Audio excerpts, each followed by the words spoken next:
Sir एक हमारा client है, उसने एक फ्लैट खरीदा था जिसमें ये लिखा था कि जो भी पेमेंट्स होगी वो 60 डेज़ के अंदर आपको कंप्लीट करनी है और अगर आप नहीं करते हो तो आपका अमाउंट फ़ॉरफ़िट कर लिया जाएगा।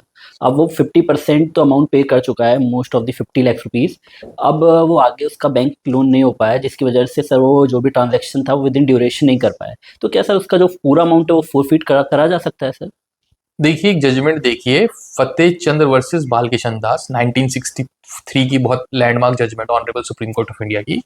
इसमें स्पेसिफिकली कहा है और section 74 of Indian contract act का हवाला देते हुए कहा है। पहले सेक्शन 73 समझ लेते हैं। 73 कहता है कि अगर due to non performance of any act by the either parties, दूसरी party is can take the compensation from the other party. यानी कंपनसेशन, कोई डैमेजेस अगर हुआ है तो ले सकते हैं ड्यू टू नॉन परफॉर्मेंस। तो बिल्कुल परमिट है कि आप पैसा फोरफीट कर सकते हैं, ये लॉ में क्लियरली लिखा हुआ है। बट सेक्शन 74 कहता है that it should be reasonableness, और इस जजमेंट में भी ऑनरेबल सुप्रीम कोर्ट ने कहा कि कंसीडरिंग सेक्शन 74 एक रीजनेबल अमाउंट होना चाहिए। ऐसा नहीं कि आप 50% ही फोरफीट कर लोगे, क्योंकि जब अगर उसको चैलेंज करा जाएगा तो कोर्ट ये क्वांटिफाई करेगा कि एक्चुअल आपको डैमेज इतने रुपए का हुआ है कि नहीं हुआ है। ऐसा नहीं है कि आप कोई भी टर्म्स एंड कंडीशंस रखते हैं which is exorbitant in nature.